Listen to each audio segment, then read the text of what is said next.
trouble. And so mental health is very, very important, not only to the community, but me personally. And I think that this is a great opportunity for us to really get the message out that it's okay to get help. And so we have an esteemed panel with us today. I'm excited to hear what these wonderful men and ladies have to say. We are truly blessed to have your presence, because you could be doing anything right now, but you chose to support Chamber 57. So I want to first start, we're going to go left to right. We're going to start off with you just introducing yourselves. This is Mrs. Debbie Myers-Martin, and I'll let you do your 30-second introduction. But thank you so much, and thank you to Chamber 57, Percy Scott, and thank you to all of you who are here today. I am State Representative Debbie Myers-Martin. I've been the representative for the 38th District since 2019. And before that, I was the mayor of Olympia Fields. Before that, I was Community Relations Director at Hazelcrest. Before that, I was housing counselor for South Suburban Housing Center. I was community affairs for the State Treasurer's Office. So I work with the public. I am a public servant. And so anytime that I'm invited to talk about how we can make our community better, I want to be there. I certainly have stories to tell about the state, which is now my area of expertise, and how we deal with those issues that we're all here to talk about today, whether it's legislation, whether it's programs, whether it's funding, all of those things come into play. So I'm very happy to be here and share. Thank you. Chief Collins? Thank you, I appreciate it, and good morning to everyone, and it's certainly a pleasure and an honor to actually be here and invited, so thank you for the time. My name is Collins. I currently serve as the police chief for the village of Dalton. I've been in law enforcement for 29 years, and prior to that I was in the Marine Corps for nearly 10 years. So I've been in a uniform one way or the other for my entire adult life. So I have a unique perspective on certain things, and as you said, you have a member of law enforcement in the room too. So there'll be some topics that I'll talk about that specifically related to law enforcement that people may not know. Thank you, I appreciate it. Thank you. Elizabeth? Thank you for having me here. I'm Elizabeth Jill. I'm a mother of Marcy Jill. My daughter died by suicide July 20, 2015 as a result of a brutal rape in Baltimore. I started MJ's movement out of her. We work with a lot of different agencies. I'm a really big activist. I do a lot for the community, because when my daughter died, people said, well, Black people don't kill themselves. And people ask me, well, was I embarrassed to tell people that my daughter died by suicide? It's died by suicide, but don't say it was suicide anymore. So I've been through a lot. That's when we started. And before that, we've always done like activists, different community work and all that. Even my kids did for the, homeless Baltimore area. Dr. Chico? Hey, how everybody doing? My name is Dr. Chico Tillman. I'm gonna try and be name all the stuff I'm doing right now. So you can get to capture how I can support the great efforts that's going on here. Currently, I'm the executive director at Heartland Alliance. Heartland Alliance is an organization that's over 130 years old. It's one of the largest human service organizations in the country. We serve 9 countries. I specifically sit over violence prevention. In addition to that, I'm a senior research fellow at the University of Chicago. And also I'm a subject matter expert for the White House, who have been working with the administration since its inception during their transition. I helped with the ARPA funds. We wrote the Build Back Better, portion of Build Back Better, and we are responsible for getting ARPA funding for cities throughout the country. So, in addition, we went around the country and got $2.1 billion allotted to Black and brown people across the country out of ARPA funding. And currently I advise mayors, governors and counties on how to allow ARPA funding. And lastly, the announcement came out yesterday, and this might pique your interest. Partnering with the University of Chicago, we starting the first of its kind, a public safety academy within the University of Chicago that's gonna be completely free to improve community violence. One for community violence workers and one for policing. And it should be started within a year or two. We're gonna start applying this as, and the announcement came out yesterday, and I'm spearheading that as well. Wow, thank you. Boy, I tell you. I'm just glad, I'm just happy to be a parent, but more importantly, I live in the Southland, live in Olympia Field, I've lived here since '93. And just to hear the stories that what you had to say, Percy, in regards to what you dealt with, I too dealt with a situation where even with my daughter being dyslexia, and even at the second grade, we had to make decisions. But even when I look at certain things, sometimes we feel that we do things and we give them, we don't like talking about it as well, and we have to. And I applaud you and the chamber and your staff for what you're doing today, because we don't want to admit to it.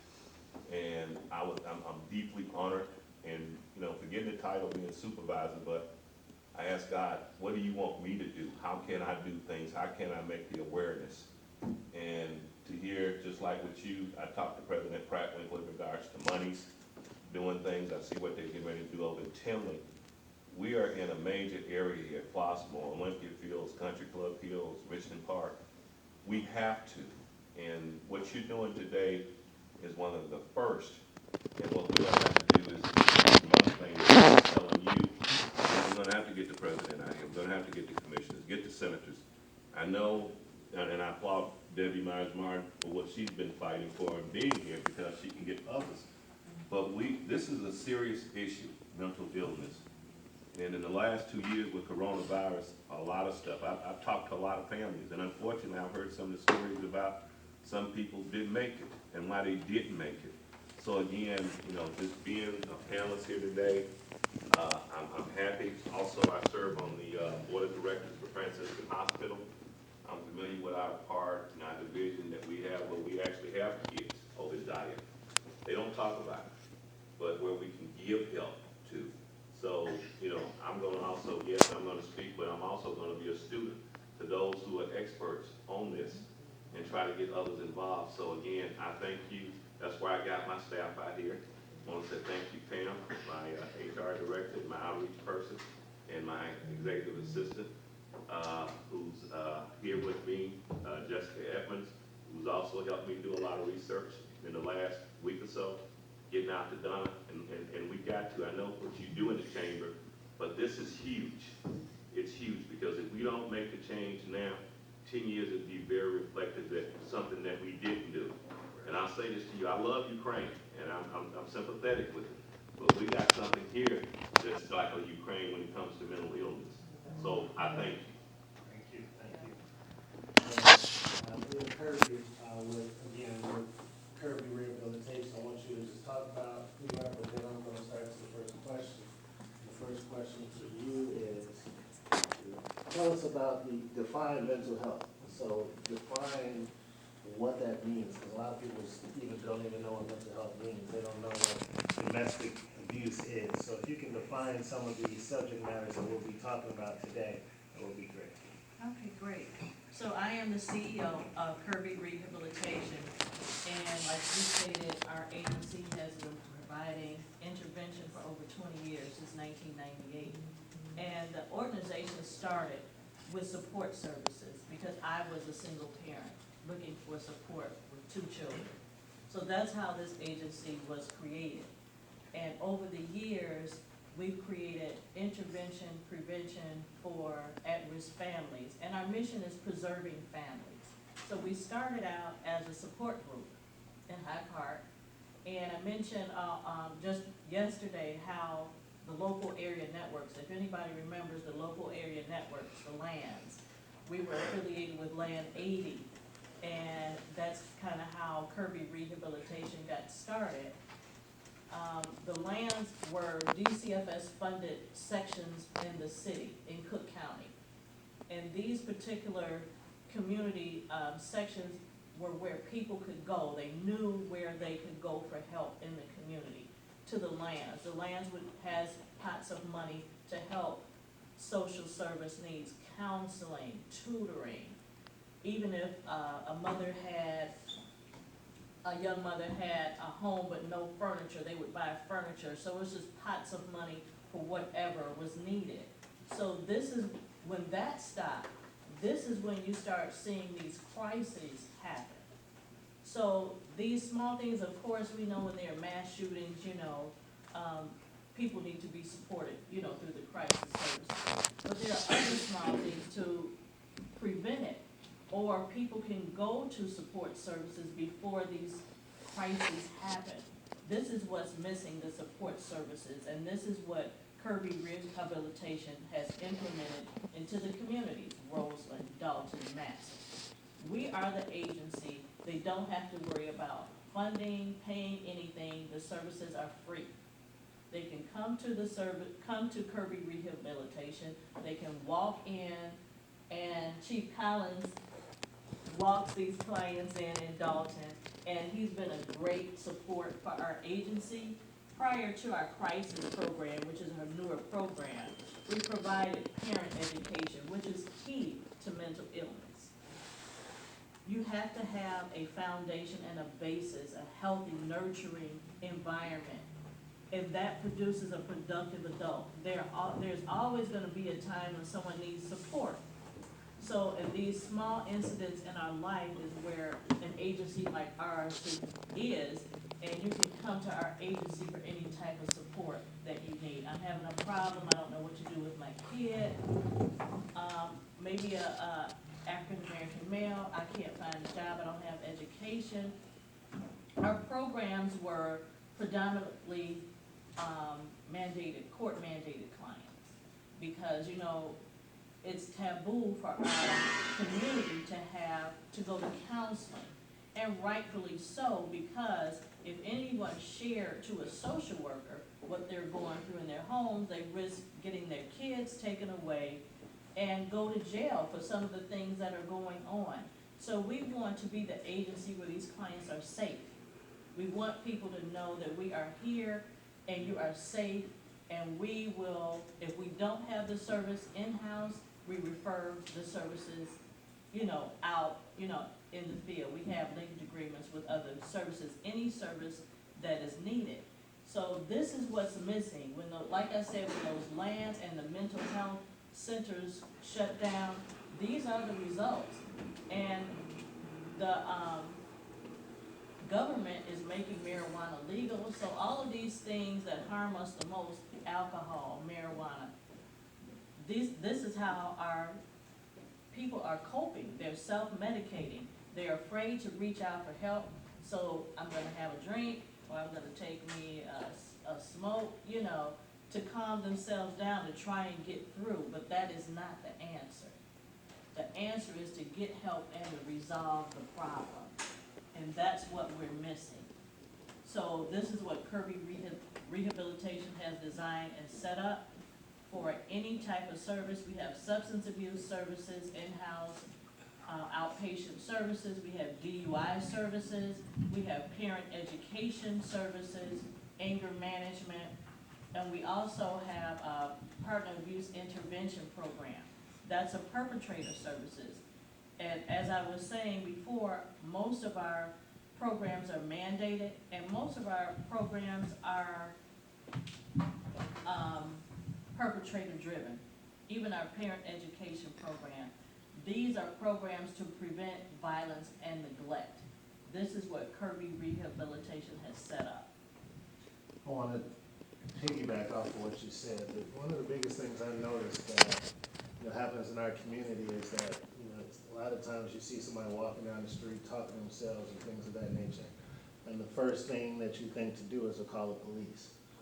So I wanted to just touch with Chief Collins and ask in a situation like that where you all are being called, where it's not specifically a violent act, but someone's just acting strange, are those typically the calls that you really want to deal with first? And let me start by saying that early, like when I went through the police academy, there was very little training on mental health, very little. More of the training was geared on how to control people. And some of that control obviously resulted in the abuse of some people. And then later on, as mental health became more of a subject matter that should be discussed openly, those were being integrated into trainings. So officers are now trained in crisis intervention, the signs of, instead of like the call you described, a suspicious person may be doing or exhibiting some type of bizarre behavior, maybe. So instead of approaching that person as more of a suspect of something, you approach them with more of an air of maybe they need mental health services. And instead of being more aggressive with them, you try to de-escalate. And the partnership that we have with Kirby Rehabilitation now is phenomenal. Because those services are right there in our community. And police officers they're asked to wear many hats. Social worker hats, marriage counselor hats. They have to be the police when they have to be the police. But there's so many other issues that we deal with in the communities. And unfortunately, mental health is one of the things that we are called on, and we are the first responders to that type of situation. Especially when a breakdown occurs in a family. Who do they call? They call the police. We arrive, we have to know what to do, we have to know what the signs are, we have to know what to look for, but most importantly, we have to know who to call, because we are not equipped to handle that long term, or even short term sometimes. But you're right, we get those calls, but more current and modern times, officers are now trained in how to deal with it. Debbie, I wanted just to touch base with you on why is mental health and mental health services, crisis support, domestic violence services, why is it so important in the Southland now than ever? First of all, there is a huge need. There is a need for mental health services and domestic violence services. But for so long, mental health has had a stigma, and no one ever believed that they should be in counseling. If that was an embarrassment, that was something that was negative. We are just beginning to change that perception. But I think that when you know better, you can do better. And so because we have now incorporated that deep core need that we realize exists in the Southland, we can now pay attention to it. And I know that in the General Assembly, the Illinois Legislative Black Caucus has created several pieces of legislation, many of them part of the criminal justice reform bill, where we did say that police officers are not necessarily always the right agency to go out to these particular calls. There needs to be an expertise, maybe even on the part of dispatchers, to say, well, this is a mental health counselor call. This is a social worker call. It doesn't necessarily have to be police, because as the chief said, police officers traditionally have not been trained in that arena. The criminal justice reform pillar, again, mandated that police officers, that police departments begin to incorporate that type of training, because it benefits everyone. Let me just answer that. The state of Illinois has a support hotline, which will start in June, 988. So whenever there's a crisis, they can dial 988 instead of 911, instead of the police. Right. And that's called Call for Calm. That's the program that's starting in June. So they will have a hotline starting in June. And so to your point, that is what I say, when you know better, you can do better. And there have been increased assets and resources that have been created just as a result of people realizing that what we had in place wasn't necessarily doing a good job. Absolutely. Dr. Tillman. Yeah, I want to jump in real quick. One of the things about Harlan Alliance is the, the department that I sit over, which would be Ready Chicago and our International Ready program, is a violence prevention program that works with individuals that's at the highest risk to be a perpetrator of violence, but also a victim of violence. And the challenge with that is our communities are structured because of historical context in a way that produces this cycle of harm, this complex trauma, and causes these traumatic experiences on a daily basis. The service we offer, first we have outreach, which consists of individuals with lived experience, known in the community, great relationships, but have positive attributes, but have access to individuals that's at the highest risk. But the second component is what really has caught the eye of everybody in America, which is our CBI, which is cognitive behavior intervention. Some people call it cognitive behavior therapy. And what we understood was that when we engage these individuals, if we just connect them to support services without allowing them to be in the program, that changes the way they address or deal with conflict or situations, then we would just simply be firefighters. The challenge is the way many communities, particularly African American communities, are constructed. It produces complex trauma. It produces complex trauma, whether it's through poverty, whether it's through lack of investment in schools, lack of parks. So even working with these individuals is somewhat of a challenge because we provide them with these tools, but we spend 4 or 5 hours with them a day, but we put them 18 hours or 19 hours back into this cycle of harm where there's these social determinants of health. So now what we're doing at Heartland, in order to really see impact, we have to address it at the federal level, because the federal and state level, to get the type of funding to be able to change the way the community look, so that when we do deal with the individuals in these safe spaces, we're not sending them right back into this place where they're victimized. Another thing about our work is we have the largest RCT. RCT is a randomized controlled trial, which is the highest form of evaluation. What they use typically for medicine. That's what we did with our CBI, and we did about 2,500 people, and it's the largest in America for social service agency. And what we're doing now is fine tuning the curriculum. And what I want to do as the executive director, since I live in Southland, is bring some components or some part of the Ready program to Southland. And the good part, and the thing that makes that possible, is also I'm a funder. So I sit on the side where we fund organizations and partner with smaller organizations to equip them with the ability to be able to do this. And that's one of the reasons I'm in this space, not just to talk about the expertise at Heartland, but to look for opportunities to be able to bring them services to Southland. And if I could just add just two words.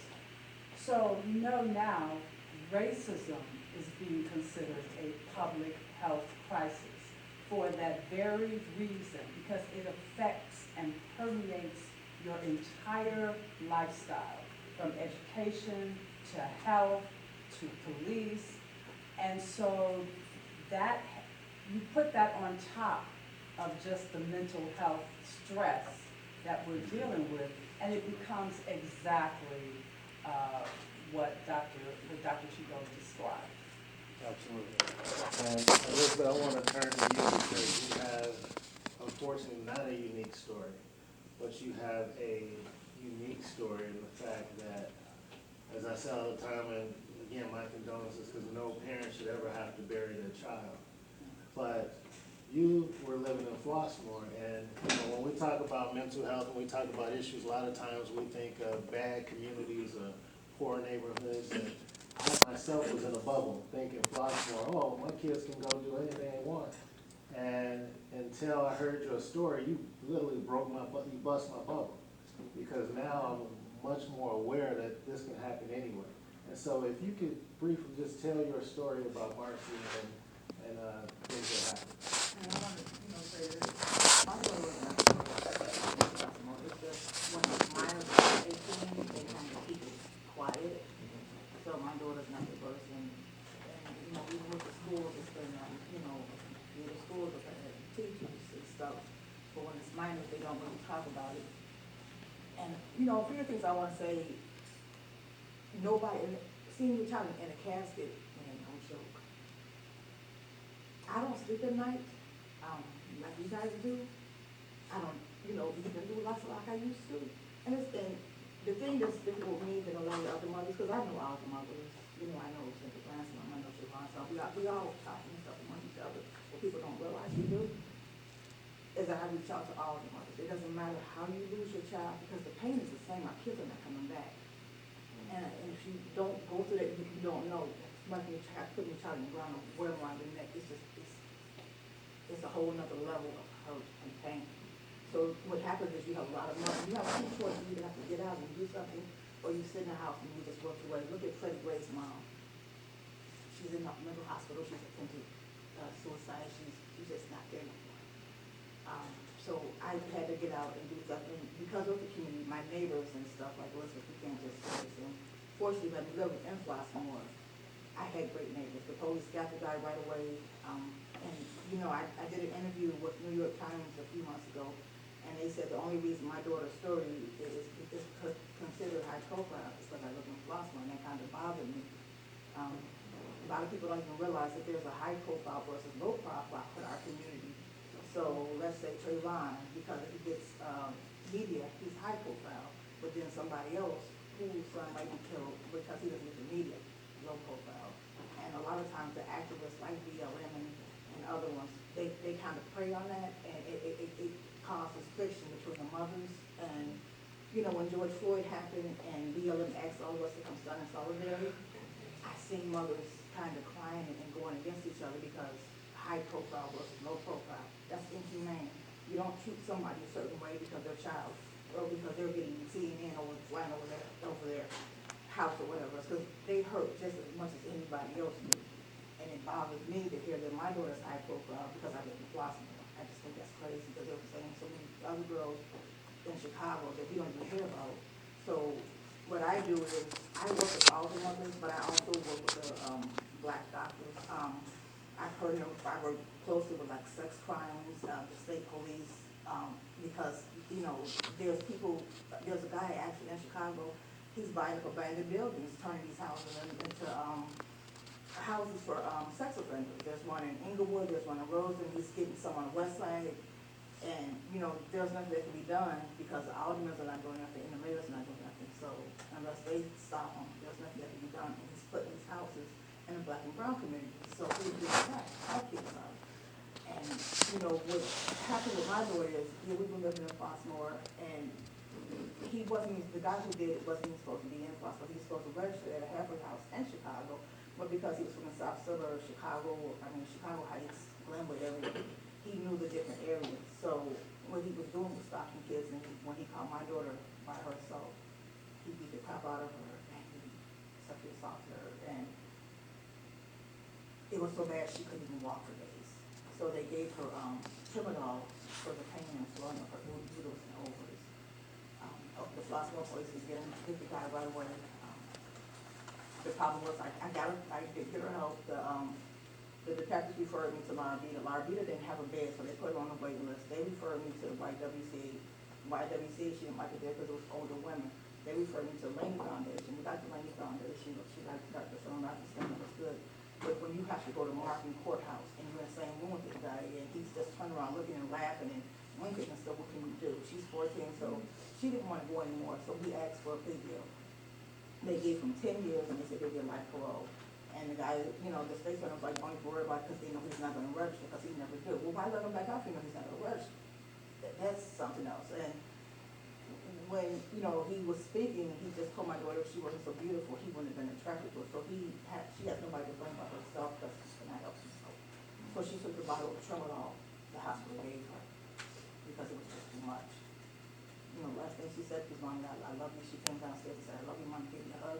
You know, she would ask if she would sleep with me, you know, and it was just, she went to sleep, she woke up again, and, you know, when she peed, I thought it was the puppy that, you know, 'cause my neighbor had gave her a puppy for being on the honor roll, and I thought it was the puppy when, you know, that peed on me, and it was her, and, you know, when I woke up, trying to wake up, I couldn't, it was something, I looked at it over and over every day, and Keith Taylor, you know, he was one of the first ones, he's the chief of police at Rossmore, and, you know, I have a good relationship with him. He was one of the first ones who started working on it, and he got the paramedics there, and we rushed to the South Suburban, and, you know, the Dr. Moore and all them, they were working on it, they took it to the back, and, you know, the nurse comes and said, "Hey, start calling your family, and you're not thinking, well, what's going on?" You know, because I saw him just saying, "What's going on?" She was hurt, what happened?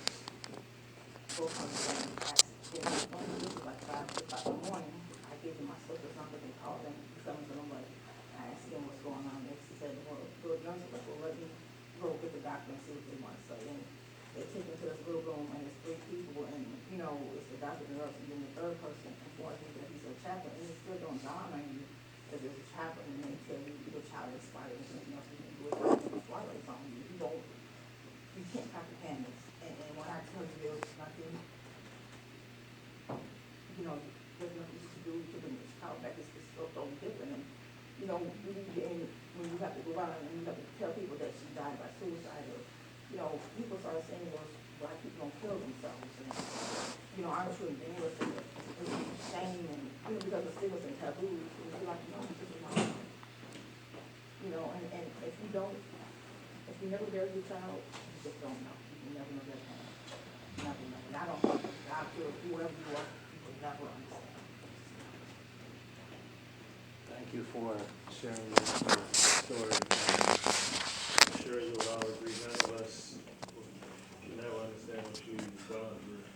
But I can say that I respect and admire the fact that you're still fighting and you're here to help other people. Because you, like you said, there's other women, other mothers who lost their mind, or, you know, just, all they can deal with is their own pain. But you are strong enough not only to be able to deal with their pain, but to share it so that you can hopefully prevent that happening from someone else or help someone else cope for it. So I want to thank you.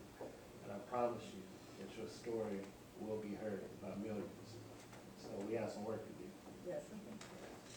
So Calvin, I want to jump to you because as you can,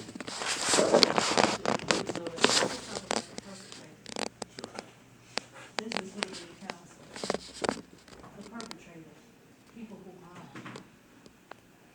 And I sympathize. I've been a victim myself. So I know the pain on both sides. But God has also placed me to minister to the perpetrators who are harming. They have stories. They have stories too. I'm not trying to minimize, please don't take this the wrong way. You can't, there's nothing you can say that can minimize it. And I will say that he was, his father was, a sex offender. His brother was, molested kids. We said that sister kids, she had a performing oral sex on her, so it's a family thing. The whole family was just. and that's, I think, to your point, that's typically how it is, where it's, you know, something is done to you, and so you feel like, okay, now I have to go do something to somebody else to get rid of my own pain. And so, But they're subconsciously hurting and they don't even want to. I don't even think they're at that point. They're just hurting and lashing out. And this is the problem, is that people are in these crises, mental problems, and they don't know what to do with it. So they harm others. Hurting people harm others. I'm sure you've heard that. Yes. so how do we reach these people? How do we get to these people prior to them committing a heinous act of that nature? So Calvin, I know there's a bunch of things that are going on in the South Suburbs. You are actively involved in a number of things. Based on what you heard, what can we as a district, as a county do to make people more informed, but then also help with services?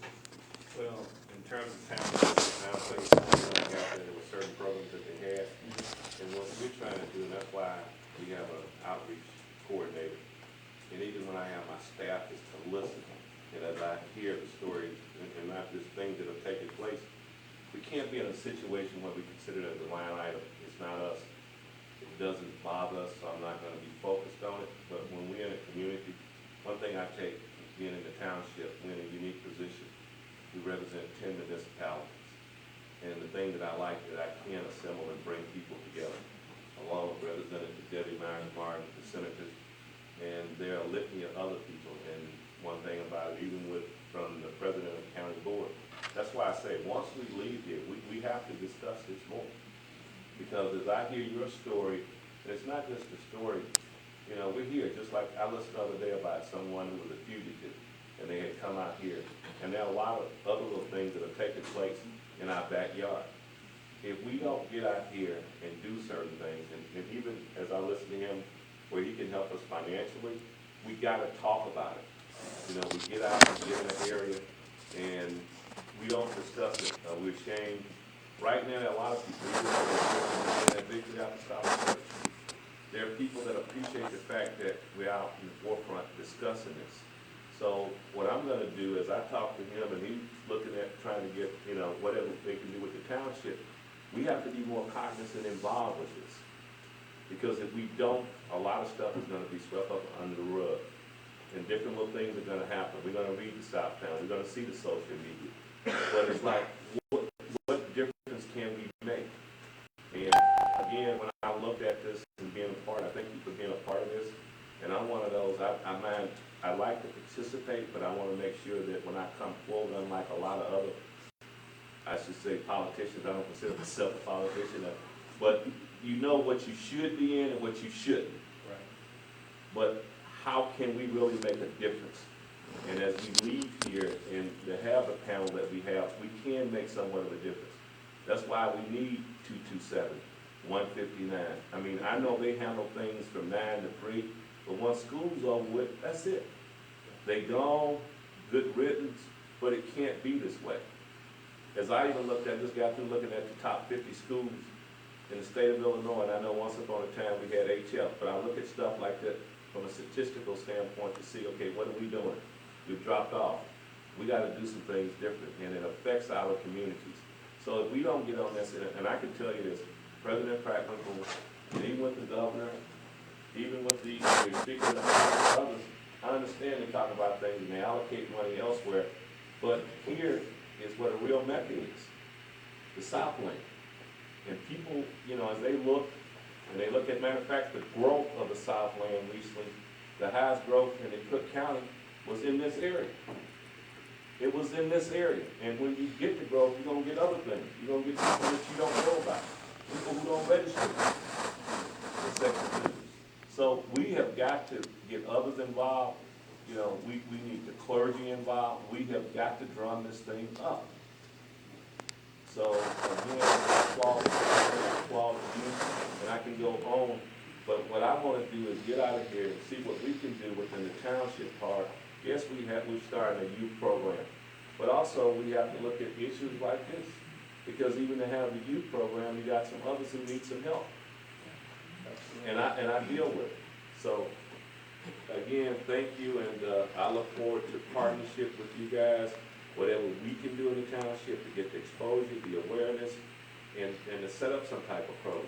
You know, I'll be honest with you, I ain't gonna be able to give away $50,000 in gas card, but I can tell you this, I'm gonna be able to help some kids that need the help, where it really, now that's where my line item really is. So thank you. So, appreciate it, Calvin, I appreciate it, and I think that the purpose of this not only was to get the awareness, but also the connections. Because I think just at this table alone, you all we can do a lot of good things in the Southland.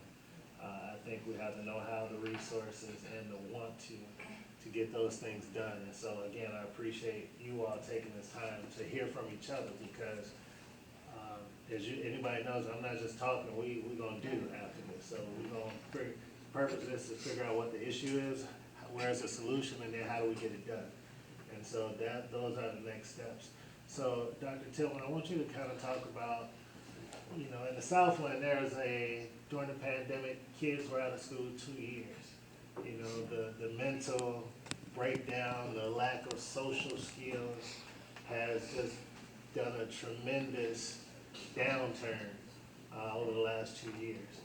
You know, what do you, how can we reach students now? I know you deal with a lot of different programs and nationally, but what are like some of the best practices where students are actually being reached and succeeding? Like, and tell us like some of those issues and then some solutions if you have it. If you think about it,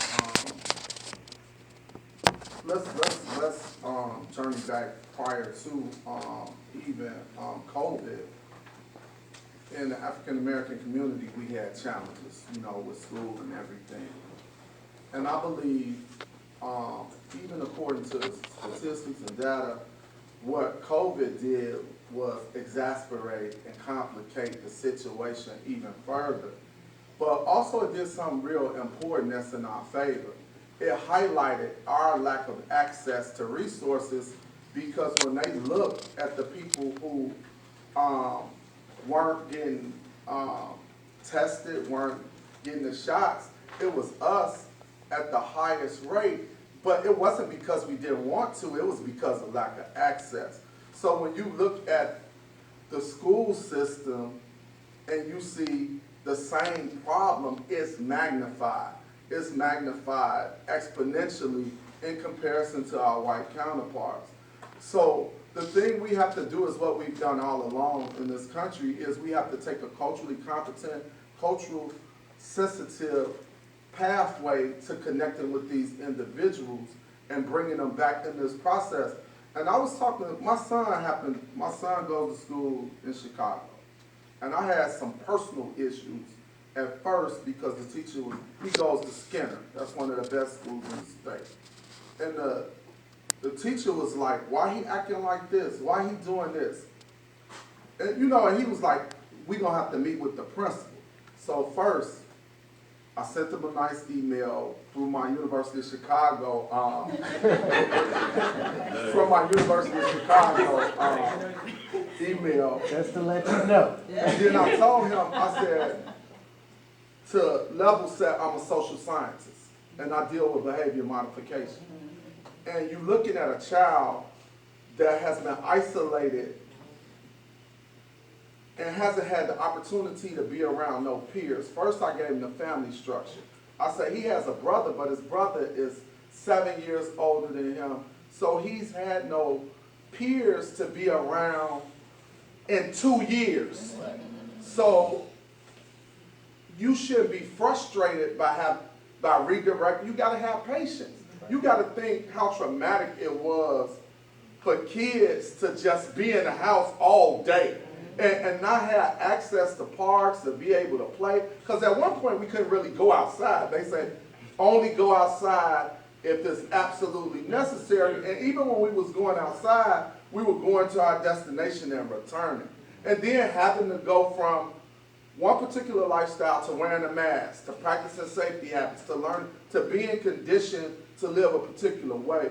So when you think about dealing with individuals who may have missed prom, may have missed their sing, something they've been thinking about the entire time they came into the space, missed graduation, missed everything they look forward to in high school, you're going to have multiple challenges. It's going to be complex. So I think we have to be sensitive to what they're going through and create opportunities for them to have positive experiences. And I think in areas where individuals suffer from complex trauma, where it's high volumes of violence or high volumes of crime, we have to take a step back. If I'm an individual, and particularly a young male, and I live in a particular community, part of the reason why I might be not excelling in school is because of the challenges I have just getting to school, because of the rivals I might have in the community. And as I'm in school, going through the anxiety of mapping out a strategy, listen, of how I'm gonna make it home safe. So I'm more in survival mode and thinking about this and can't focus on algebra. I can't lock on algebra because it might be a student in the class and I'm like, man, am I gonna leave at noon? Am I gonna do this? And I can't really communicate this with my parents because they won't understand how I found myself in this predicament. So what we need is individuals in the schools that can have access or conversations with these individuals. Because when you think about it, the spike in violence has dropped. Most of the people doing carjacking now, they say at 16 to 19. So when you think about it from a cognitive perspective, they mind not even developed. And the sad part is many of them carjacking and doing all this stuff to joyride.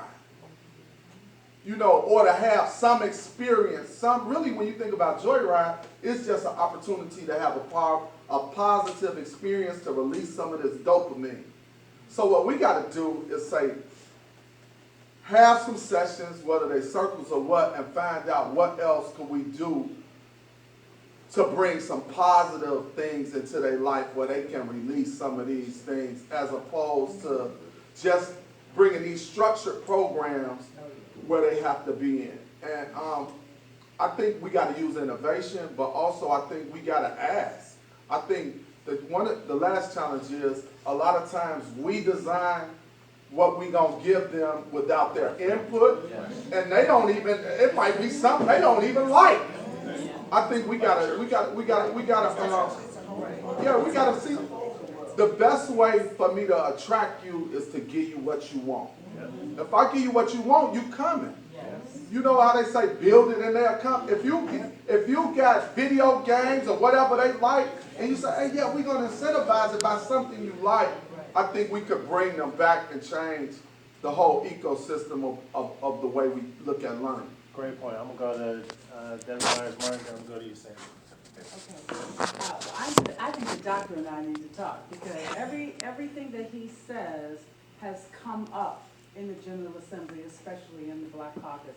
So during the pillar conception again, addressing education, one of the elements of that bill was to have a whole child task force where in the schools they would be assessing the level of trauma with each student. But this brings me to the point that we had a lot of good legislation. That particular year, I think it was 4,000 bills were filed, and not all of them were good, but for those that are, there is no mechanism in the General Assembly for implementation.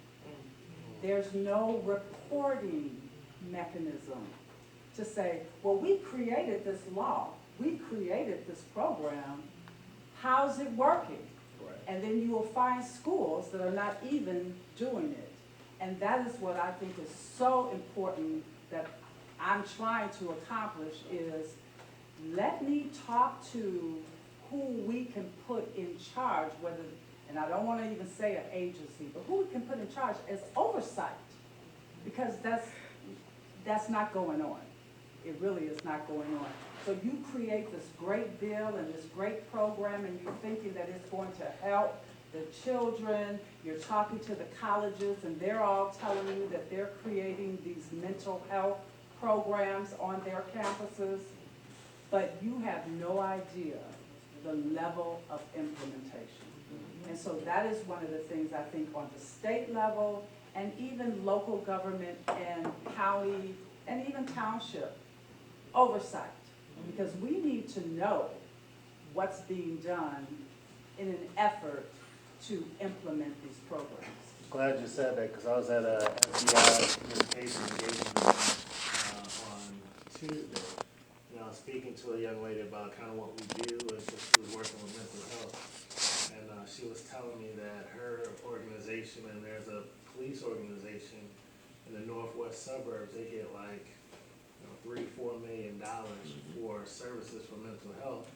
However, they wind up having to give the money back because they don't know, they can't find the organizations in the south suburbs and in the surrounding communities to fund it.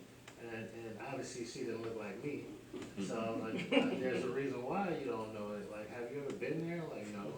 And so these state funds are going to bigger organizations because they can fill out the paperwork. However, it's not reaching the actual community that needs it the most.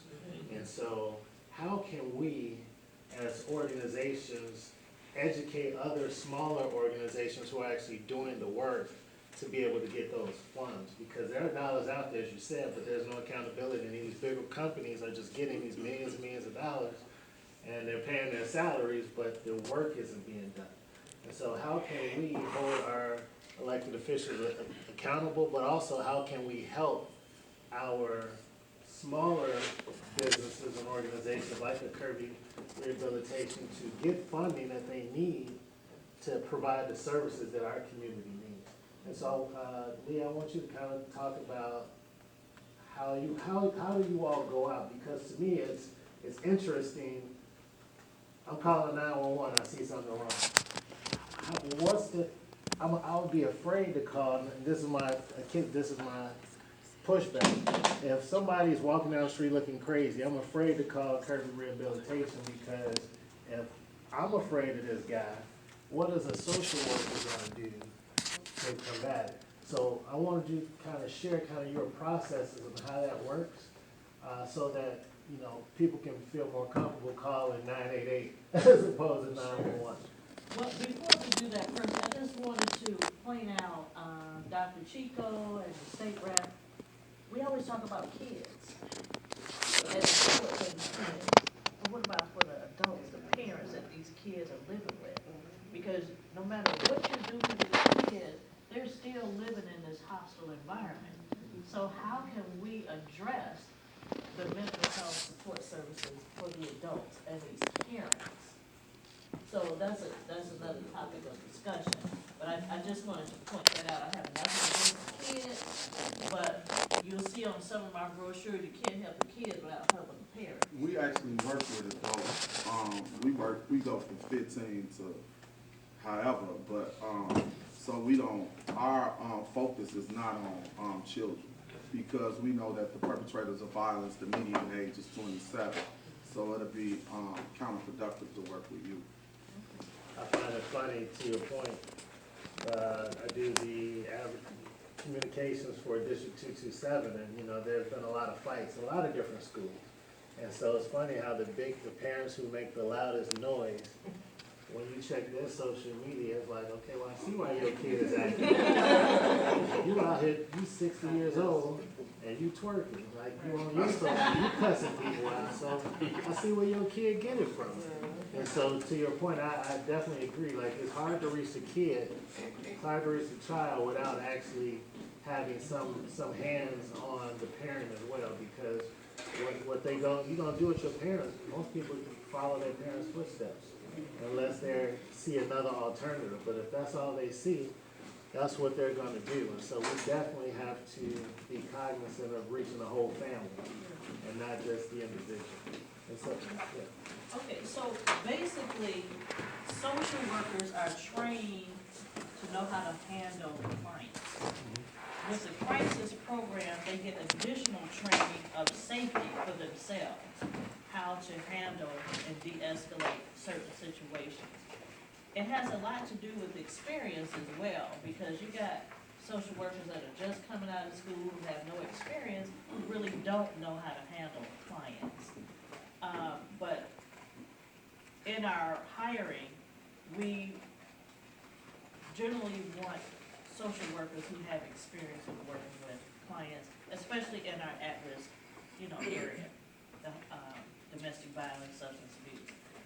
With our crisis teams, they are teams that go out. We have probably 2 to 4 people on a team that go out. We have a mental health professional, which there's always a master level social worker. And then the way that the crisis program is set up, we have what's called peer support or engagement specialists. And these are the people that live in the community. So the state has set up our program to where not only do we have social workers, but they have the peer support who are usually culturally competent to handle or communicate with the individuals in the community. So they go out as a team. So if the social worker can't reach them, the peer support can. Hey man, this is what's up. No. So you bring a social worker and Junebug. Right, you got both of them there, so you can, the social worker makes the clinical decision, but the peer support person is there to help de-escalate and calm that situation as well. Thank you. Sam, you had a question? Yeah, I'd like to just piggyback on what Dr. Chico Tillman was saying about, we have all these programs, and it's made by, a lot of times it's designed by adults for kids. But one of the things that has made my programs so successful, I'm former executive director of Boys and Girls Club and former NBA player, all that other goofy stuff, but I've always included the kids. So we have to create a youth advisory committee so they can have some, so they'll have some stake in the game, and they can make a choice of what they want to do, as long as it stays within the scope of what we're trying to do to help them. And once we create that youth advisory board, youth advisory committee, whatever we want to call it, hey, then they'll start inviting their friends and their peers, and that way we can really get to the root of some of the things that they want to be involved in, and as well as address some of the issues that they're having with fear to go across the street, because gangbangers are gangbanging by cliques and blocks now. It's not by the gangster disciples or the vice lords who's controlling the whole west side, the leaders controlling the whole south side or whatever. Gangbangers are gangbanging by blocks now. Even though this kid wants to come to this rec center, they can't cross the street because of fear of these different cliques. Now, I always say back in the day, I'm telling my age a little bit, if you were an athlete, a basketball player, football player, you were off limits to the gangs and the dope boys. But not now. They live in a total different environment. We haven't seen the impact of what this COVID is having on these kids, living in a domestic violence home, living in being isolated in a home where the mother is strung out on drugs, the father may not be there. So we really haven't seen it. And like Dr. Tillman said, you know, as opposed to them concentrating on a specific topic matter like algebra, they trying to survive. They trying to figure out how they're going to get to school. You know, they got an issue with somebody in the classroom, so they're not concentrating. So we got to get to the root of the problem of what's really affecting our kids, and not just talk about it. We have to do something. We really have to do something, and we can't be reactive. We have to be proactive in doing things to help our youth. And I'm very passionate about our youth. I have a youth organization called Shoot Your Best Shot, but it's not about me. It's not about you. It's about helping our kids. And how do we do that? We have a lot of resources. We have to collaborate. And with that, I go on for days, but I'm going to leave it at that. I do want to bring up a point about the adolescents and fear about the gangs. Since the pandemic, believe it or not, our adolescents and our substance abuse program are getting more help than ever because it's virtual, because they would never come out for fear of their lives. These kids are talking about 12, 13, 14 years old, don't expect to live because they're afraid to go out the house. They don't know from one day to the next whether or not they're going to be shot. And believe it or not, they're getting through the substance abuse program now more than ever.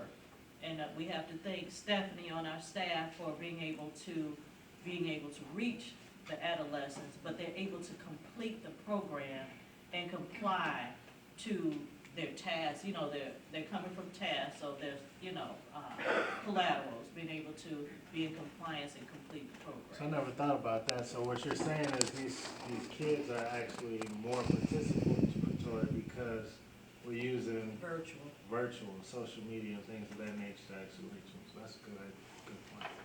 Okay. Yes, sir. First of all, I want to say I applaud Chief Collins for being here. And I say it in more ways than one because sometimes when people think about the police, but even as we have as I look at the speakers that are here, and it's been a very educational experience for me as well. You know, one is to be a speaker, facilitator, but when it's educational towards you. And even again, as I think about how positive, what we can do as townships, as I even talk to the mayors, you know, everybody's, okay, I'm gonna stay in my lane and deal with the municipal stuff. But if we don't support this, then I say it like Mayor Kern here in Madison, Mayor Nelson in Blossmore. Matter of fact, I'm going out Saturday to the parade, the baseball thing for the kids, but it's just not about the parade. I want to see the kids, I want to talk to some of the parents. We can assemble, others will follow and come. And on the advisory part, within the youth program, even in the township, we don't have that, but we can facilitate that. I look forward to talking to you where we can. And if we, it's like a pie. When you bring people together, you can put it together. And I don't want it just to be my staff in the township, but I want to rely on Representative Debbie Miles Martin, who represents many municipalities in the township, which makes a huge difference. Even when I see you as the chief in Dalton, but we got police chiefs, and we even got firemen that can come out. You want to do something? You want to do something that's going to impact the community? This is what we do, but it's a start. We're not going to be able to do everything all night, but it's a start. And what we got to do is when we finish here today, what are we going to actually do going forward? So I'm looking forward to doing that. Matter of fact, I want to thank my assessor from the township, and he's a constitutional officer, Sam Brown. Not only that, former trustee of Madison, and grandson.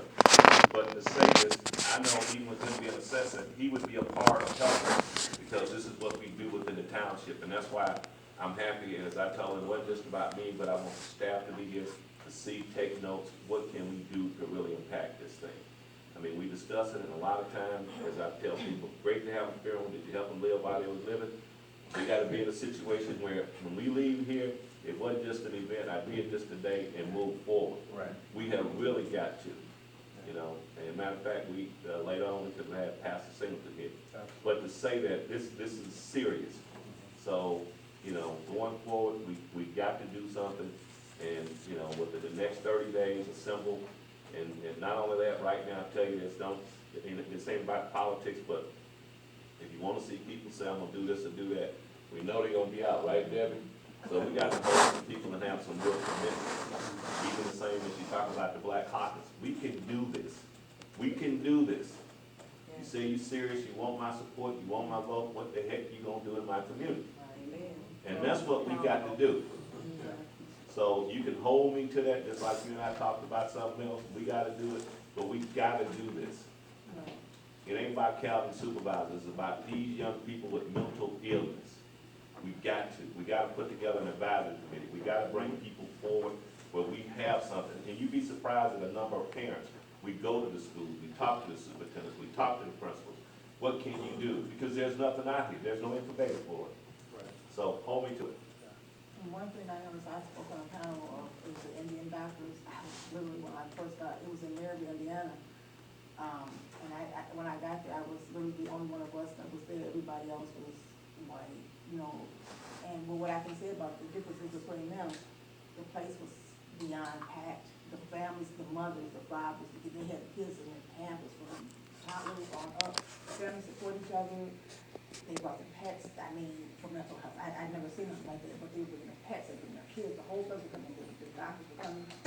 The whole communities were there. They all came together. It was the politicians and the person, you know, the mortician, you know, the person with the morgue was there. They were all there. And it was different.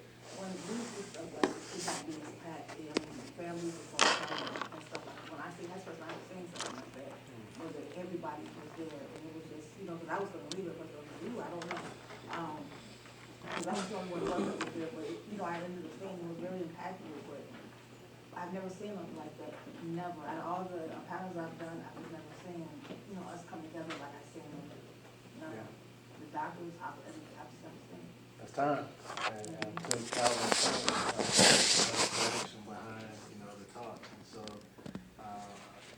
biggest thing I wanna say is, everybody at this panel, I'm now your new best friend because I'm calling all of y'all, because we got work to do. The state of today is a direct result of yesterday's policies. Substance abuse and mental illness are co-conspirators in the destruction of communities that are underserved, communities of color, the black and brown communities. And I'm just gonna take us back in history just a little bit. The late 80s and early 90s, with the oncoming of crack cocaine at that point. The government said we have to be tough on crime. There's a war on drugs. And politicians, their base platform, and I'm not picking on politicians, but this is just a quick history lesson. Politicians were, their platform is we have to be tough on crime, we have to do this, there's a war on drugs, which actually became a war on black and brown communities. So as a result of that, we've seen the increase of people of color in our prisons. But also leading to that is I've never seen a politician roll up their sleeves and undo their tie and say, we gotta be tough on mental health. We gotta be tough on substance abuse. Let's direct these millions of dollars that we're putting into putting people in jail for years and years. Instead of putting that money there, let's put it into mental health facilities. Let's push it out there so that it becomes the norm instead of a stigma. That hasn't happened as of yet. Yes, we're talking about it, and we talk about it, and there are programs. Now, I believe in programs. And programs, as far as my perspective, this is just my perspective, programs, we run programs as police departments, we have events, and the people that come out are the good people of our community and the good kids of our community.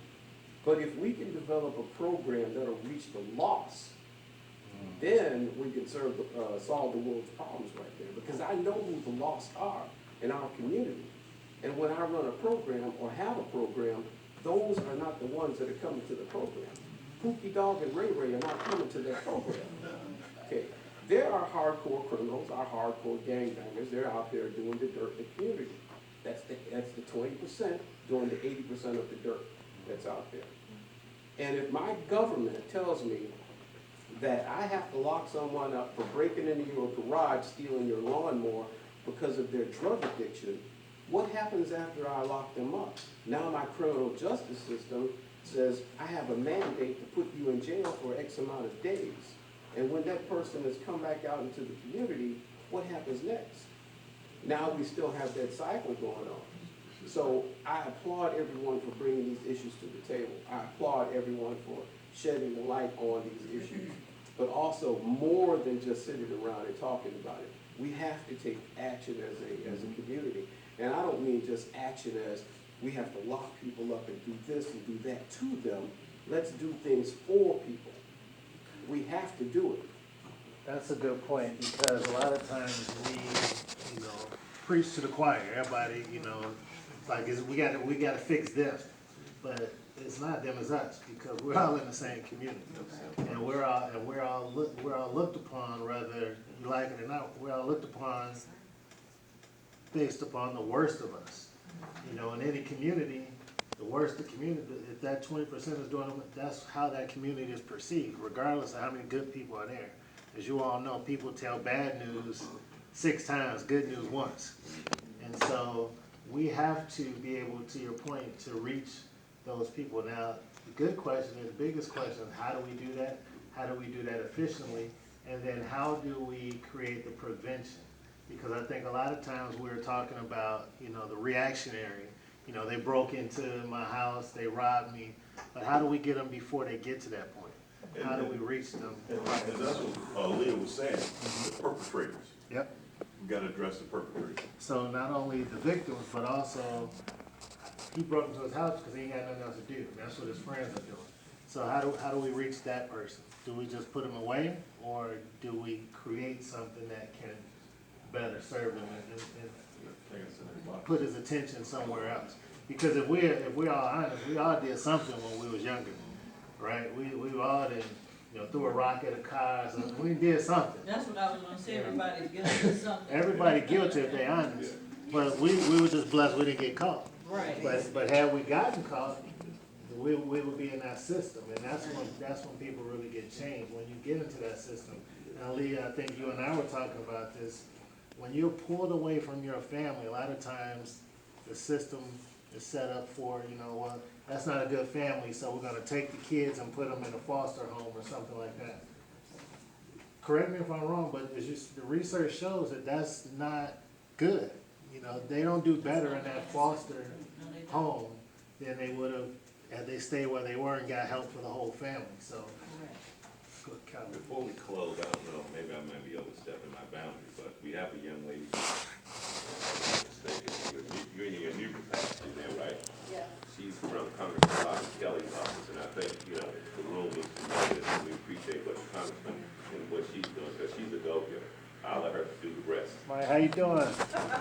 Hi, everybody. My name is Mia Carter. I am the new outreach director for Congresswoman Robert Kelly. She is very passionate about mental health issues. We are going to be separating one of our task forces to have a mental health task force.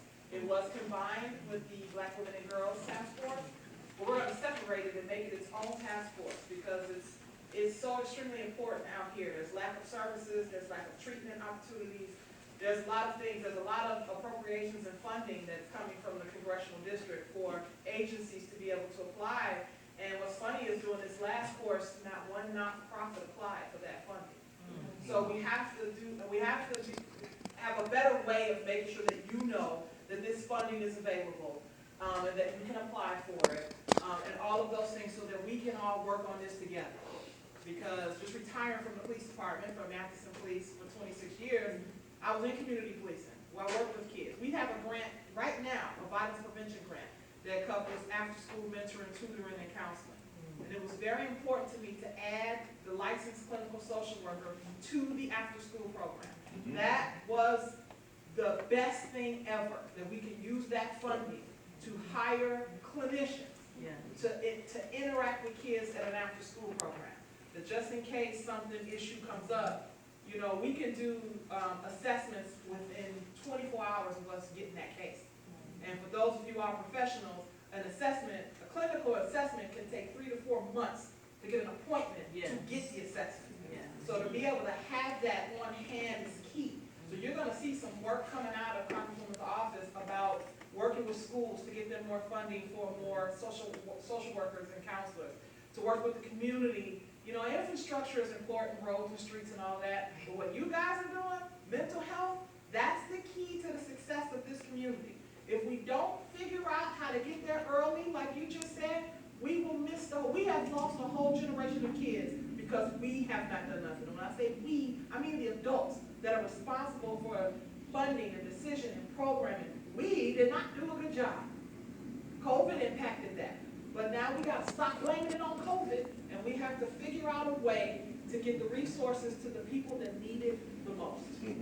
So if you are not on Congresswoman's e-blast or anything like that, so you can get the emails and stuff about what she's doing, I encourage you to do that because there's going to be more funding coming up. Everybody's paying attention now to mental health because of the crime problem we have. So be looking. And I'm just thankful to be here. And if there's anything I can do, I just found out about this today. So I stopped by and I had some other events, but I'll stay here afterwards if anyone has any questions. Thank you so much for being here, appreciate it. And I want to say this about her, and that's why I want her to be, this lady is a go-getter. If she put her hands on something, I have the utmost respect and the professional. When I heard this, I was real happy for you. And I got my staff here, so before you leave, they're going to see you. But I know what you're going to do for the outreach part, and that's important. Not only that, you live in the community. And you know, and that's what we have to understand. So we thank you too. And while we're recognized, I see Houston in the building as well, who is a licensed mental health professional. So can you just share a little bit about what you do and what you have been seeing? Sure. Good morning, everyone. My name is Felicia Houston, and I'm with UChicago Medicine at Ingalls, the Department of Psychiatry. And I would just say that what everyone has been saying is definitely correct. The only thing that I would add, when you talk about the social workers, what we are seeing, I'm a licensed clinical professional counselor. people are leaving the field like never before because they're not being adequately compensated. So like, the pay that you offer them, a lot of people are leaving and going to enterprise. They're leaving and going to any other place so they can make more money. So when you come up with these programs and you hire them, make sure that the pay is adequate, so that's what I'm seeing. And then in regards to our youth and our adults, we did, I think last month we did over 800 assessments. We don't have enough staff, so we have waiting lists. We can get them in pretty soon, like you said, to do the assessment, but then we don't have anywhere to tunnel them. We have services in Harvey, Flossmoor, Tinley Park, and Calumet City. Everybody is at capacity, and like I said, the staff keep leaving because I don't make enough money. So I think when you put these programs together, take that into consideration. But I know the adults are suffering and the children are suffering, but what I'm seeing the most is in regards to our youth is the suicide. The suicide rate out here in the south suburbs is at an all-time high, and the kids are getting younger. So we have to have the conversations with the youth. Something that we did was we had focus groups. When we did the focus groups with the youth said their number one concern was mental health. Yep. And so now we're developing programming so that we can address those issues in the community. But we don't have enough staff, that's what I'll say. We don't have enough staff, and the staff that we do get, they end up leaving because they say they don't make enough money.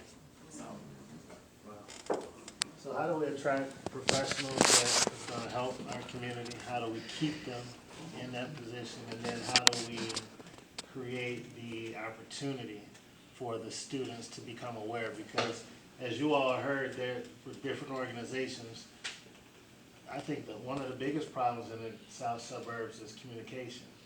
And we're all in our own silos.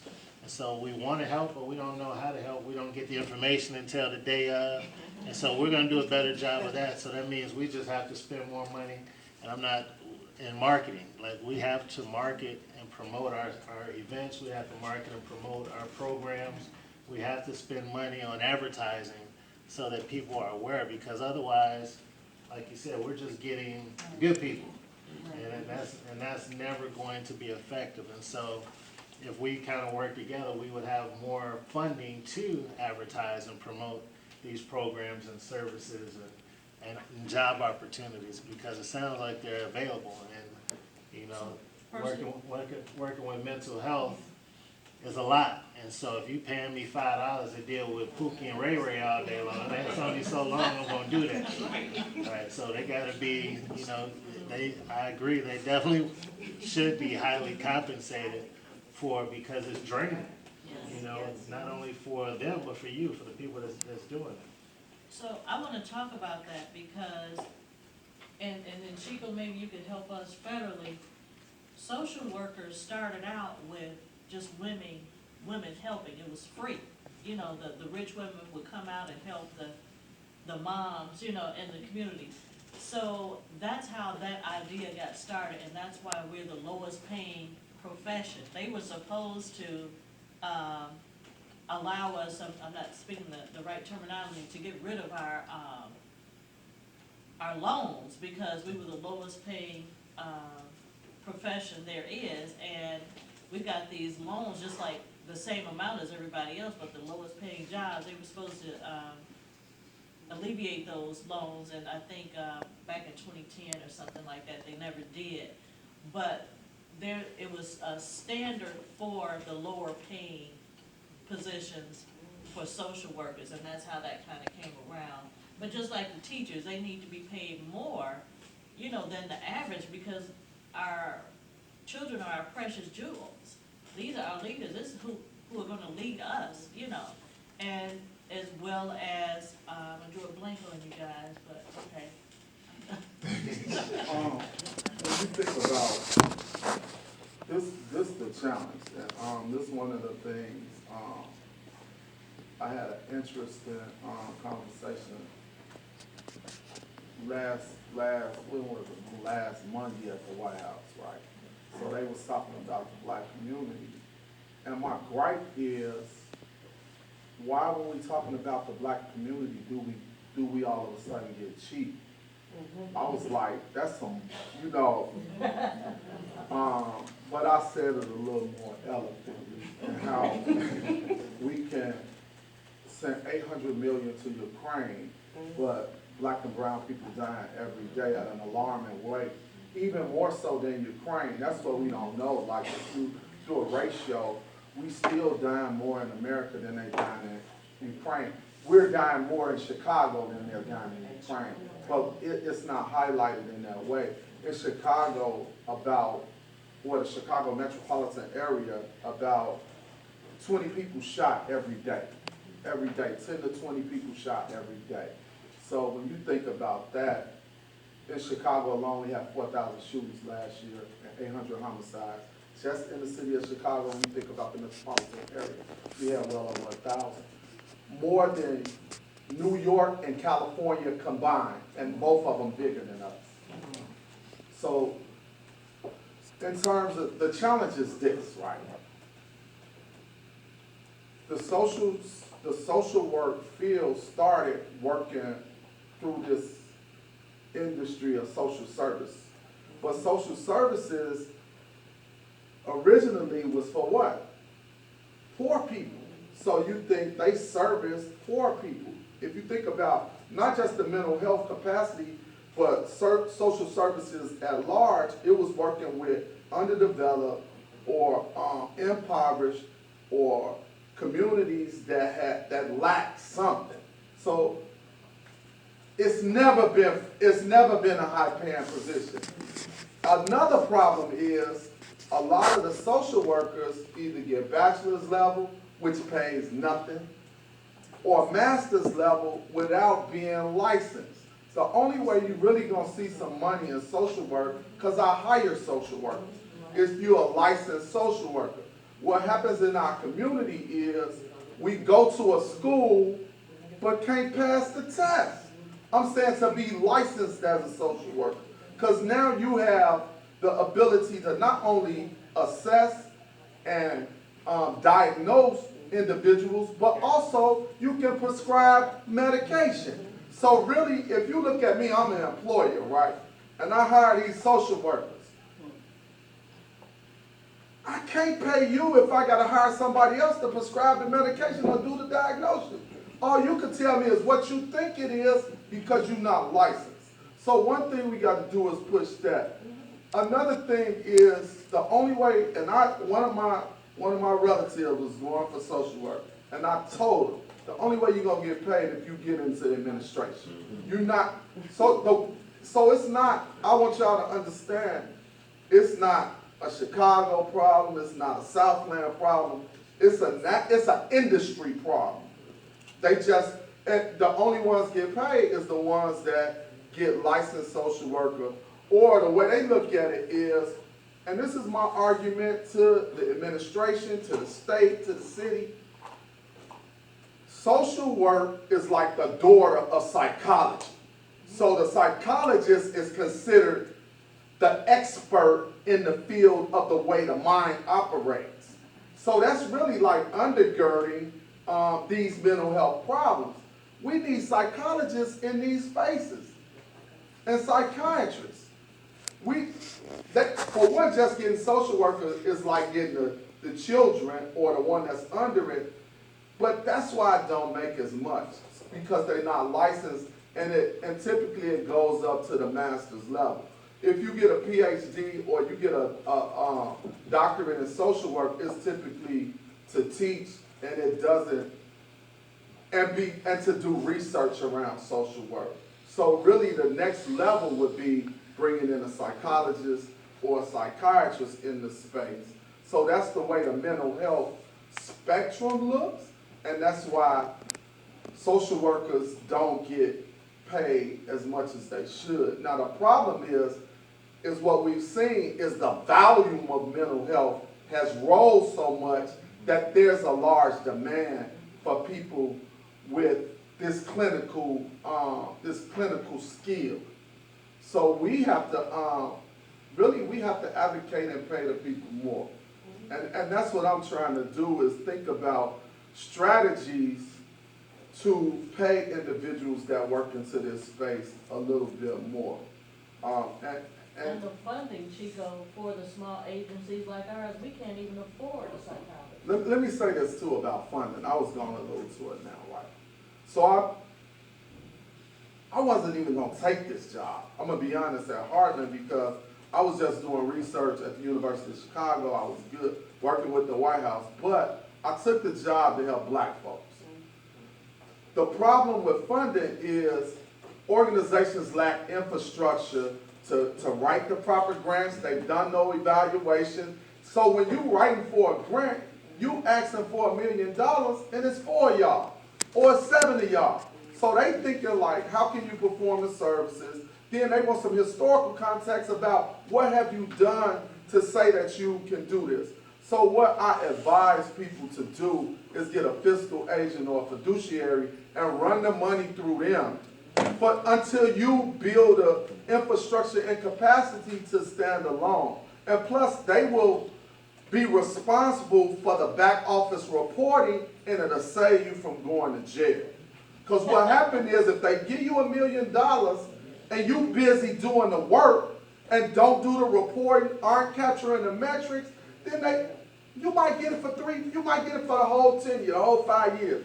Then they gonna come back and somebody gonna go to jail. So in a way, I'm being real. In a way, it's a blessing. Some of us aren't getting grants that we really can't handle. Because the federal grants are real tedious in the way that you meet the metrics and respond to them. So you got to get some staff just to work on the grants. So my advice to you is to partner with a large organization or do a collaborative effort where you can show that our budget collaboratively is $500,000 or $1 million. What they don't like to do, and I'm a funder too, right? If your budget, you send me a budget and say your budget $100,000, but you asking me for $2 million or $1 million, it's hard for me, not even making sense, it's hard for me to say like, do this person have the capacity to do this work at this level? So that's what I'm challenged with, more so than if you got all the other stuff, because we can help you build capacity, but if you've never worked at this level, then it's hard to say, can you do it? And what's at stake is not so much, let's not think about the organization, it's a squandered opportunity for the people we serve. So the community gonna miss out because we were irresponsible and gave the money to the wrong people. So really you gotta build your resume or partner with somebody. You gotta share the money to show the capacity and then go after the big grant by yourself. Whether it's through the back office support with a fiscal agent or fiduciary, or it's through partnering with a group or a collaborative and ask for the money, then it makes more sense. You make an excellent point, because that's what the chamber is all about. We've been partnering with other organizations, and we've helped during the pandemic to give funding for small businesses for the last 2 years. And we've helped organizations because, to your point, a lot of small businesses don't know how to fill out the grant information. They don't have the capacity to do it by themselves, but together we're always stronger. And so that's why we encourage people to network, to join chambers, to join business associations. I know Sam and I are part of the Black BCPN, which is the Black Communities Partners Network, which there are over 400 members of African American organizations, nonprofits, and companies specifically to help our community. And they train you how to fill out that grant paperwork, how to make sure you don't go to jail, because to me that's the most important. It's one thing to get a grant, it's another thing to pay for it on the back end when you're getting locked up. And so I appreciate what you just said, because that's real. Everybody wants to help, everybody wants to serve, but you also got to have your house in order as well. And so that's key. Are there any questions from the audience? Anyone has any questions that we haven't touched? Yes, ma'am. Hi, Hi, my name is Dallas C. Miller. I'm here as a private citizen just looking for information and to get educated. I have a son who during the pandemic timeframe, did have to deal with mental health crisis, and he was actually admitted. So my question is, as a private citizen and recognizing that mental health care is broken, but it's even more so here in the Southland, what is it that we as private citizens can do to help wonderful people like yourselves who are meeting, who recognize that this is a problem and want to address it? You know, I don't have the education and everything that so many of you in here have, but I see the lack, and I want to be a part of the solution because it's hard to navigate that system in itself, just when you have a crisis, but then to try to navigate it and there's lack of support is even harder. And I don't want other families to have to go through what we had to go through, knowing that it could have been so much better because we, when my son was discharged from Kankakee, Riverside in Kankakee, we actually had to go to the north side for a PHP. And that was excruciating on us as a family, and recognizing that we even had the privilege to be able to do that, wondering what can we do to get programs that are up there down here. And hearing you say like partnering with other organizations, is that a possibility? That the organizations that are heavily established and have great programming on the north side, can the Southland partner with those organizations and those facilities to then help do something down here? But really my question, going back to, as a private citizen, what can I do? What can we do? You might want to tackle that? Or you want me to tackle it? All right. So first thing you can do is what you're doing, show up. Because we don't know what we don't know. And we don't know who needs help in the community if you don't show up. What we have to do better as organizations is to make you aware that there are services available in our community.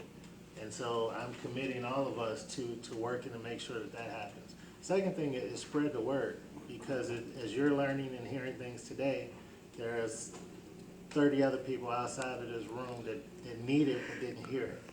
And so if we as a community, again, share the fact that there is help available, I think we would be more effective, because then we can show that there is a true need, because there are 20 families in this community that absolutely needs this service. We have to have these type of services. When I was talking to the young lady on Tuesday from the north side, again, she's like, we got millions of dollars, but no organizations to give it to. Now she has somebody to give it to. I'm like, don't worry about that. We'll make sure you don't have to give that money back. We're going to make sure of that. And so again, we as organizations have to do a better job of finding where those bodies are buried, to bring it back to the community. We can't just be so happy to be in our own silo and doing what makes us feel good in front of people that make us feel good. But we actually got to roll our sleeves up as well. So to your point, we have to do a better job of making you all aware. But once you are aware, we need you all to share. And that's the most important thing. Does that make sense? It does. Excuse me, Percy.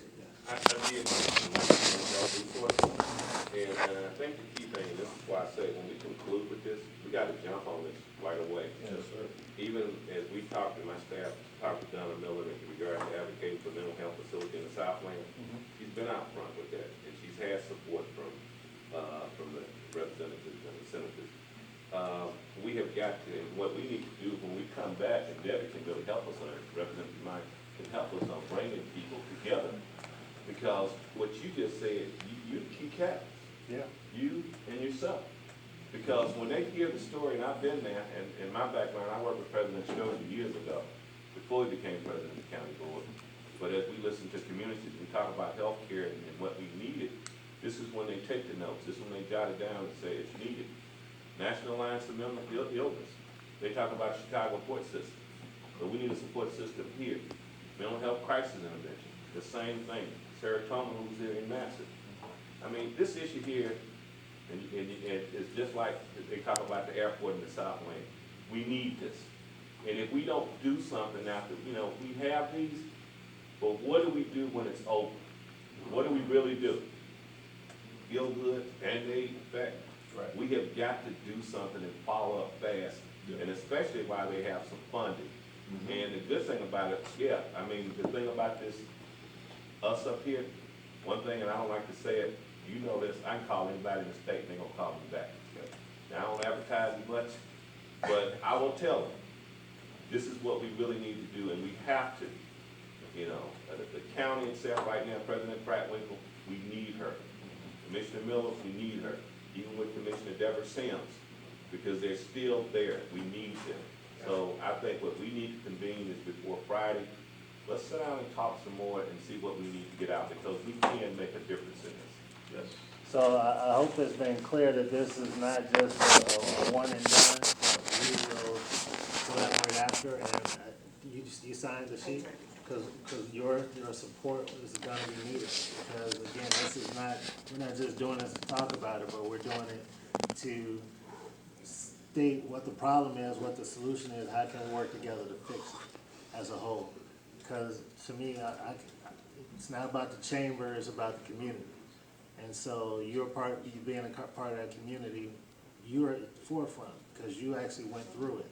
And to Calvin's point, they're gonna listen to your story a lot faster than they listen to mine. Right or wrong. When she comes up and talks about her story that you had to go to the north side to get a service you should have got on the south side or the south suburbs, it's like, why is that? Like, that should have never happened. That should never have to happen.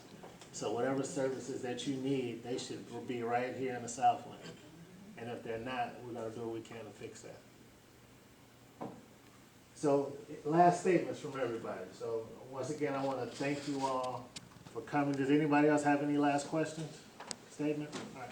So, I'll just leave you all with last take-homes. And my take-home is that we will convene before Friday. I'm gonna get with each and every one of you all.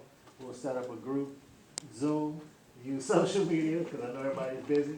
But I definitely want to take what we talked about today and create action steps to get some things done. Before you conclude, Percy, Dominique, I want you, I know you're filming, but Chief Collins, one of your officers made a profound statement with our agency and the support services since we've started.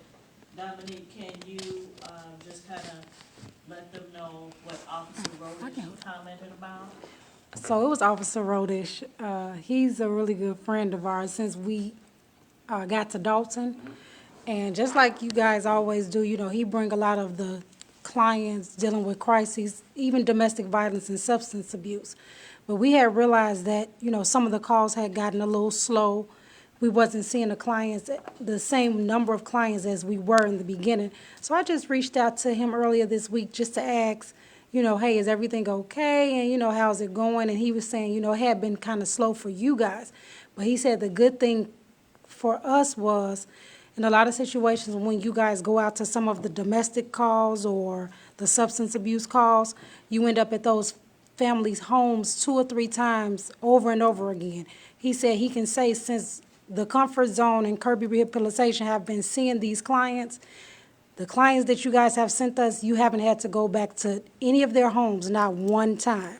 So the treatment and the crisis prevention that we're giving them has been very successful. So he let us know that, and I thought that was really good to know that, you know, in the African-American community, we go out to these people, but they are willing to help themselves. As long as they know that we are there for them, they're willing to participate.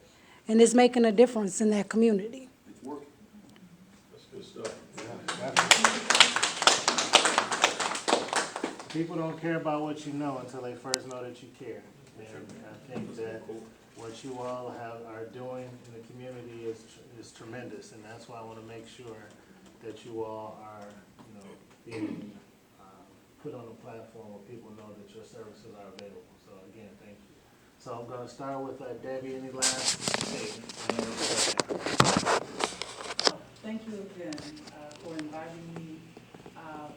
Thank you all for being here and participating, and of course the panelists who have provided, you know, just very important and valuable information. You know, something was said during COVID, when we first faced COVID, that everyone in America we were all in the same storm, but we weren't all in the same boat. That's true. People suffered, but then there were people that made money. People died, but there were people that just really excelled during that period of time. So we weren't all in the same boat. And I have seen,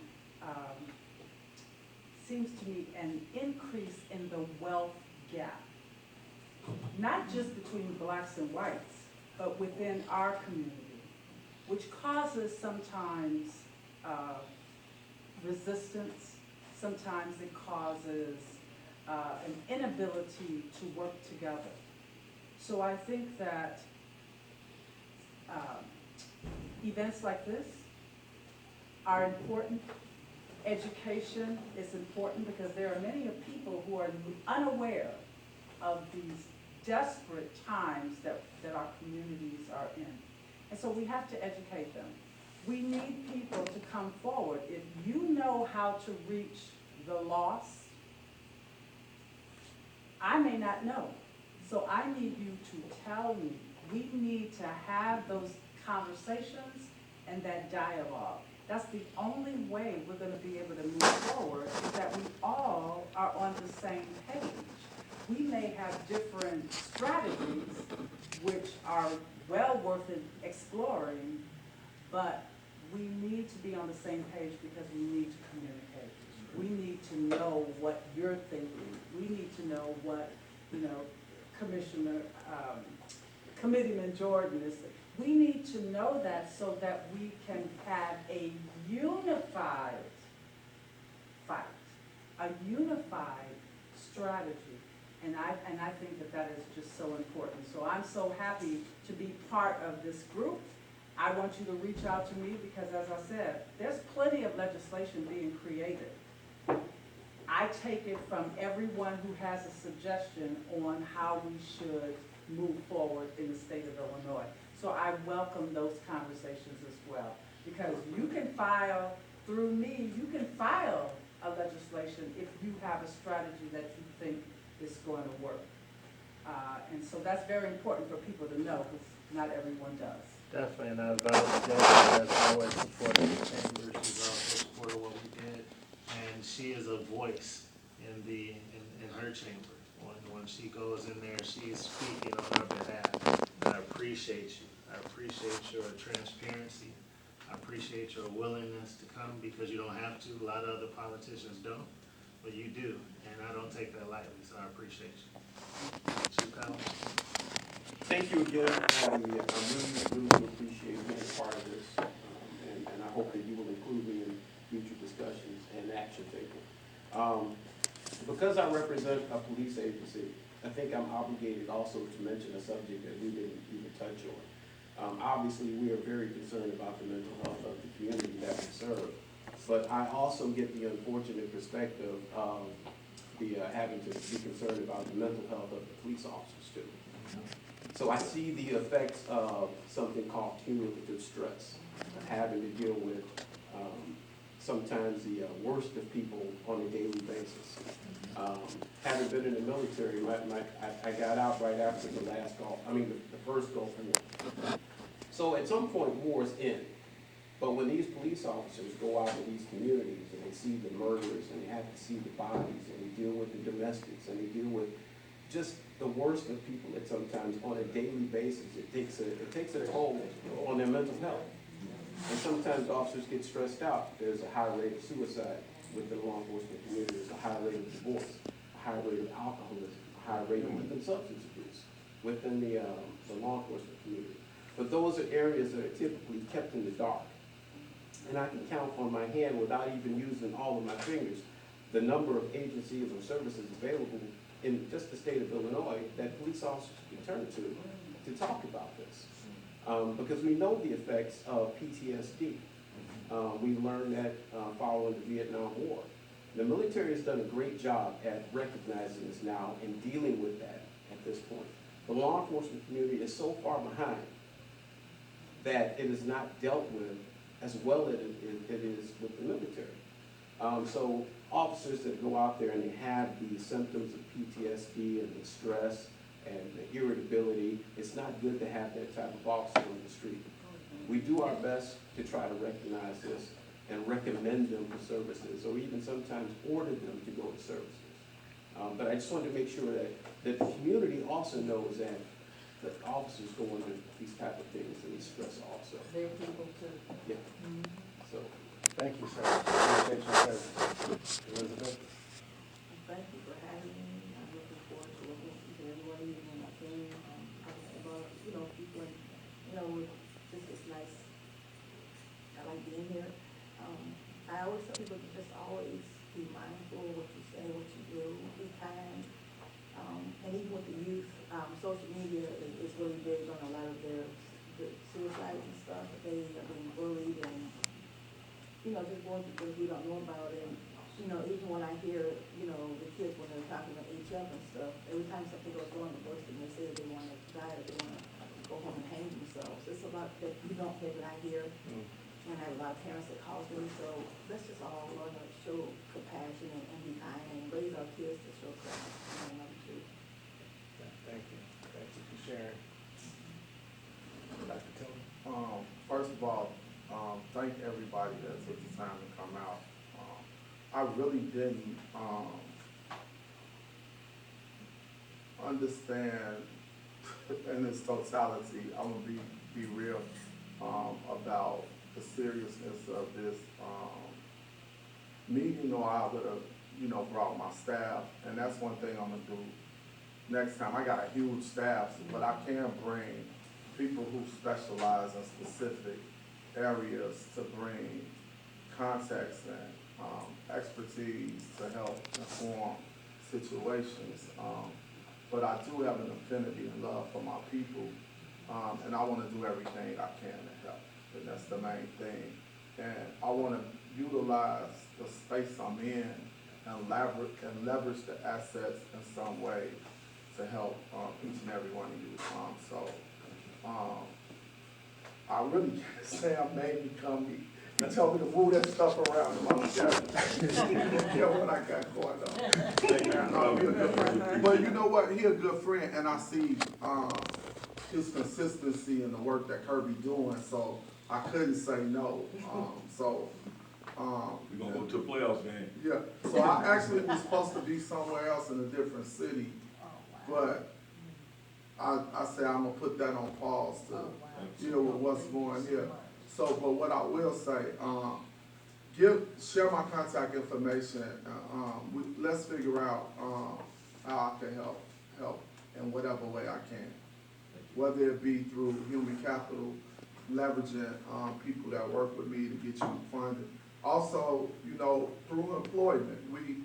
Harlan Alliance got 1,600 people working for them. The department I got about anywhere from 50 to 70 people. So we hiring, if qualified people. I do believe in equitable wages. Send them my way. Shoot me an email to remind me where we met at. And then, cause I want to employ black and brown people in these particular situations so they can help our people in our informal community. Dr. Tillman, we appreciate it. We definitely appreciate you taking the time out. So, Carol? Dr. Tillman, I did bring my staff. I'm just saying, but I wanted to do things that were different. One thing I always said, past practices don't always work, but in the township, we're doing different things. And we have to, people always wait for you to go out, but we have to go out and let them know what we can do and what we can't do. And again, I'm still dealing with the gas cars, but I'll get past that. But I will say, I'm happy to be a part of this because we can make a difference. I've done many of different events, not as a supervisor, but just the 14 years that I worked with John Stroger, going out, meeting people in the communities, of asking, what can we get here, what can we get there? But the time is right now, and we can make a difference. And again, I want to definitely recognize you and your staff for what you guys have done for Chamber 57. Had you not done this, it's you. Pam, thank you for making sure I get back to Sam. I know I was busy, but it's important. And then I saw your staff at the church at Victory, and you were doing an excellent job. So what we have to do, being in these leadership capacities, we also have to embrace this and help. Yes. We just can't deal with our regular municipal agenda. Thank you, Sam, again. I know you're the assessor, but you live in this community. You've been here how many years? Maybe something. Okay, so when he's seen it all. He's seen it, as things change. But again, thank you all. Let's get going on the next phase. Appreciate you. Nina? Oh, wow. Where do I begin? I really want to thank everybody for coming out. Since I met Percy, he has been such an awesome support. And he will be working with us on different levels, promoting Kirby Rehab and moving us, to the next level as well. We were a even smaller agency prior. We have 3 sites now. We were a storefront facility for many years. Working in the community, we were primarily in South Shore for our first 15 years. And we were literally dodging bullets on 71st Street, right off Stony Island. And I said, if I gotta be scared, I can't do this, so I'm not gonna be ducking under no more desks. So we moved a little further south, and now we are, Roseland and even further south. But I really appreciate, the support that we have here today, and the people taking the time to come out. And and we have different levels of government here, and Kirby Rehab needs support. We need to build infrastructure, Chico. We need other things to, to help Kirby Rehab, move to a higher level to support the community more. And, whatever you guys, can give your input on, whatever you see we need to do or improve or just to help the community, we're open for it.